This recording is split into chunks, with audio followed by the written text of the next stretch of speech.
السلام عليكم ورحمة الله وبركاته. إن شاء الله في فيديو النهاردة هنشرح مع بعض النقرس أو ما يعرف بداء الملوك. اسمه بيكون جود، ده بيحصل بسبب زيادة حمض اليوريك في الدم عن المعدل الطبيعي. بيبدأ يرسب بلورات اليورات الجارية في الأنسجة والمفاصل وبتعمل آلام مبرحة خاصة في إصبع القدم الكبير، ويبدأ يمتد لجميع الأنسجة. تمام.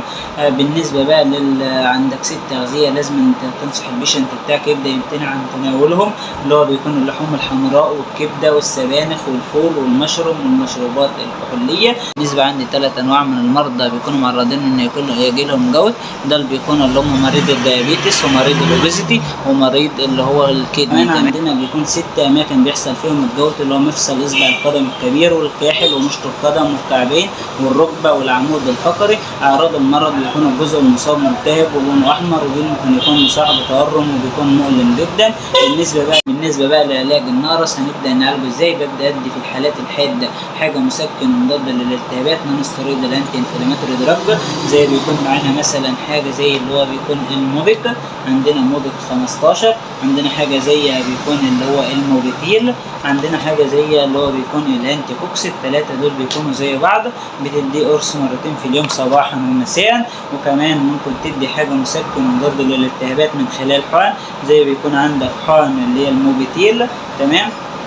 وعندك حقن اللي هي اللايوميتاسين، بتاخد حقنه يوميا لمده مثلا 3 ايام.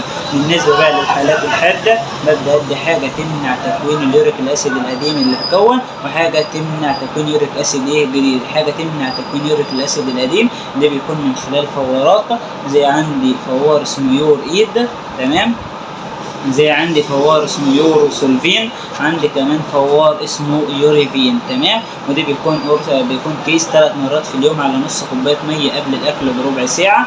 ممكن ادي حاجه تمنع تكوين يوريك اسيد جديد من خلال اللي انا ادي راس، زي عندي حاجه اسمها فيبيوريك، في منها تركيزين 80 و120. تمام. عندي حاجه اسمها النويوريك دي تركيز 100 وفي منه تركيز 300، دي بيرجع على حسب شده الحاله وارشاد الطبيب المتخصص. عندي حاجه اسمها زيلوريك دي بيكون في منها تركيزين 300 وفي منها تركيز 100، ودي بيكون بيتاخد كل البراشيم دي بتتاخد مره واحده في اليوم. دورك بقى كبيشنت كونسلنج في الصيدليه لازم تنصح البيشنت ان يبدا يمتنع عن الاغذيه اللي بتزود حمض اليوريك، زي ما قلنا اللحوم الحمراء والكبده والسبانخ. يبدا يشرب ميات كتير من لتر ل 3 لتر. يبدا يتجنب الادويه اللي بتزود حمض اليوريك زي اللي هو الاسبرين الريف الاخضر والادويه الدايريتك الادويه مضرات البول. وكمان تبدا تنصح انه يعمل كمادات تلج على مكان الاصابه اكتر من مره في اليوم. وكده خلصت الفيديو، اتمنى تكونوا استفدتوا. شكرا على حسن استماعكم، والسلام عليكم ورحمه الله وبركاته.